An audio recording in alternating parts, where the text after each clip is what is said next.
Hey, Dhabih, just got your email about the interview you needed to do for your accelerated course. So some of the questions you ask are how to create a positive learning environment.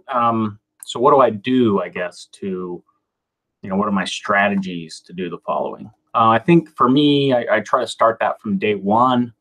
And I tried to get the students used to speaking in class, telling about themselves a little bit, and me, trying to interact, with them. It's interesting because in order to have good communication, and to really feel like it's an environment where you can trust to share. You have to have that trust. Well, how do you build trust? Well, you tell other people about yourself, and so it's kind of a scary thing sometimes, especially on day one. But I ask the students, every single one. Well, first I introduce myself. I tell them my name, how I've been at the college for 15 years. I tell them a little bit about my family and what I like to do for fun. And then something recently I did for fun. And then I write on the board, I say name, why, and fun. And so, and I ask them to stand up and to tell the class their name, why they are taking this course, like maybe it's for a certain program that they're in, and what's one fun thing that they've done recently.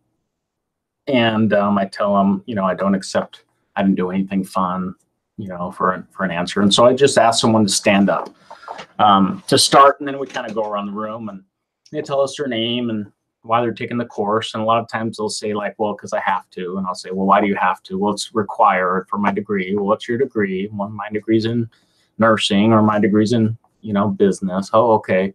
And then ask them what fun thing they did. Oh, I just went rafting. Oh, where'd you raft? Try to interact with them a little bit, ask them some questions to try to draw more information out.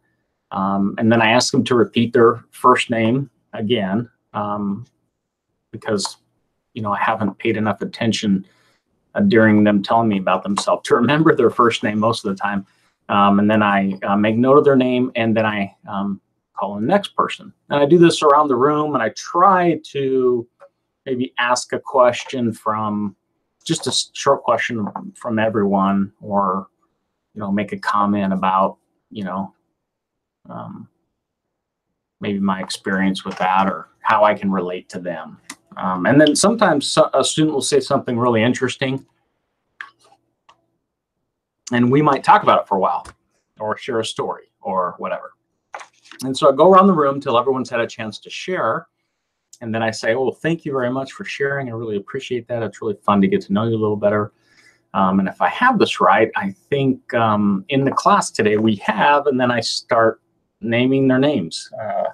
Nick, Brian, Julie, Susie, Bob, and I just go around the room and I say everyone's first name that I've memorized during the time that they have been talking to me. And they're always amazed and they clap. I've been tempted to offer money to someone who could do it first. But if I did that one time, then the word would spread. And probably in the next class, I'd have someone memorize the names and I have to be paying someone. So I probably won't do that. But then I kind of, I try to maintain that fun type of environment by asking questions and expecting responses, and so hopefully that they're comfortable with with asking questions and participating. The second one is actively engaging students. Well, I think I like to do that through hands-on exercises, and I need to be better at this. I'm trying to think about how I can incorporate hands-on exercises more, especially in CIS 1, that, we have the concepts chapters, but we need hands-on activities during those times. And I probably need to do more hands-on activities for my Indy 38 course as well. So I'm just trying to always make that engagement a little bit better. How do I assess them? Well, I try to assess them via multiple types of assessment, whether it's quizzes, hands-on exercises like for the applications, presentations in class, and you know, sometimes I'll do like little video, use Flipgrid and do little video discussion threads and things like that. But it's definitely something I have to always be thinking about and updating my courses to increase that engagement. So, that's always something that we work on. Anything else of interest to you? Well, for me, learning is fun when the students are participating and they're engaged in a discussion.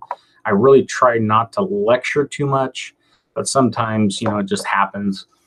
I really want to, I think, try to focus more on asking specific questions, even if I have to call on students. And hopefully that will, that will work. As far as online classes, man, it's hard to keep the students engaged. And for me, I do videos like this video here. I'm using Google Hangouts on Air. It's a one-click add-on that's, you can't see it. Let's see, right there in the corner of my browser window. I have this one-click Google Hangouts on Air extension, and I can open a new tab, click the button, opens up, I hit start, and then I can start this video. And after I close the video, it automatically uploads it to YouTube, and then I can share that link with the students on their class page or in a week's assignment. And then in this case, I'll send you the link via the email, and then you can look at the response. And videos are nice, I think, because, for me, I'm not sure if it's that I'm lazy or it's just the way I prefer to learn. I really don't like it when I look at a screen or a page with all sorts of text. I'm just like, I have to slow my mind down a little bit to pay a close attention and read those directions, where if it's on a video, I can kind of listen to it and watch it and kind of maybe do it the project or the assignment as I'm watching, or be able to go back to it. And I don't know, I just prefer the videos myself. And so I try to, provide options for students, so they have it written, they have it on the calendar, they have a video that explains it, especially for the Word assignments, which in my course are the first application assignments. And I try to introduce that assignment because, you have to prepare, you have to download the student data files, make sure you have Word installed. And I try to do that with any new type of assignment. I have a video before they even log into Canvas, welcoming them to the class, how to log in. Then I have a welcome video in the class, and I try to do a video on every different type of assignment, maybe check-in video, and then maybe one or two live class options for them during the semester. So that's it. Let me know if that answered your question or if you have anything else. So thanks.